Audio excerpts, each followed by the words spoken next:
మార్చి 23, లక్ష్మీ పంచమి plus Krittika నక్షత్రం. 5 వత్తులతో దీపం పెట్టి ఇలా పూజ చేస్తే బంగారం కొంటూనే ఉంటారు. లక్ష్మీ పంచమి 2026, మార్చి 23 లక్ష్మీ పంచమి నాడు ఈ విధంగా పూజిస్తే బంగారం ధర ఎంత పెరిగినా కొనుగోలు చేస్తూనే ఉంటారని చెబుతున్నారు పండితులు. హిందూ పురాణాల్లో 4 నవరాత్రుల గురించి వర్ణించారు.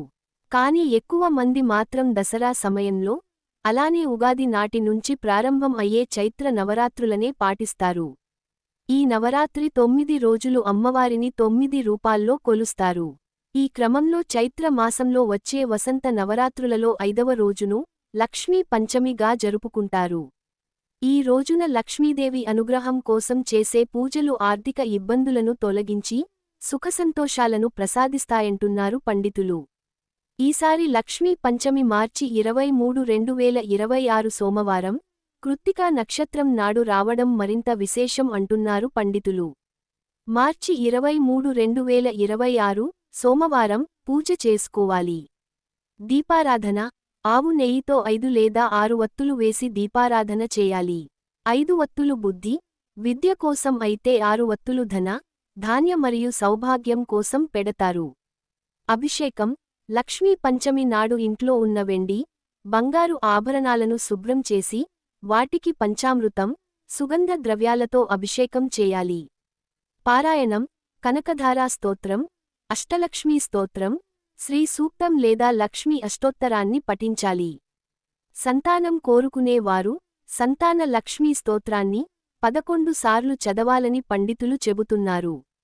సాయంత్రం పూజ, మార్చి 23 సోమవారం సాయంత్రం ఉదయం 6 నుండి ఉదయం 7 గంటల మధ్య కనకధారా స్తోత్రాన్ని 11 సార్లు పఠించి కుంకుమ ధరిస్తే విశేష ఫలితాలు ఉంటాయంటున్నారు పండితులు. విశేష పరిహారాలు, సూచనలు. 108 దీపాలు, లక్ష్మీ పంచమి నాడు వీలైతే 108 ప్రమిదలలో ఆవు నెయ్యితో దీపాలు వెలిగించి శ్రీ ఆకారం లేదా తామర పువ్వు ఆకారంలో అమర్చి పూజిస్తే అమ్మ అనుగ్రహం లభిస్తుందంటున్నారు. బంగారం, వెండి కొనుగోలు. ఈ రోజున లక్ష్మీ పంచమి కాబట్టి కొత్త ఆభరణాలు కొంటే కలిసి వస్తుందంటున్నారు. నేటి పరిస్థితుల్లో బంగారం కొనలేం కాబట్టి ఇంట్లో ఉన్న పాత నాణేలు లేదా ఆభరణాలతో పూజ చేసినా సరిపోతుందంటున్నారు. స్త్రీలను గౌరవించాలి. స్త్రీలను లక్ష్మీ స్వరూపంగా భావించి గౌరవించాలి. 5 ముత్తైదువులకు బొట్టు పెట్టి తాంబూలం ఇస్తే మంచిదని సూచిస్తున్నారు. గజలక్ష్మి పూజ, ఏనుగుల, గజములు, బొమ్మల మధ్య లక్ష్మీదేవిని ఉంచి పూజిస్తే ఐశ్వర్యం స్థిరంగా ఉంటుందంటున్నారు పండితులు. గుడ్లగూబ వంటి పక్షుల బొమ్మలను పూజించవద్దని సూచిస్తున్నారు. నైవేద్యం, దానం, పాలతో చేసిన పదార్థాలు, క్షీరాన్నం, చక్కెర పొంగలి లేదా దద్దోజనం నైవేద్యంగా సమర్పిస్తే మంచిది అంటున్నారు. గోరువెచ్చని పాలను నివేదించి 5 పంపిణీ చేసినా, ఆవుకు వస్త్రం దానం చేసినా మంచి ఫలితాలు వస్తాయంటున్నారు.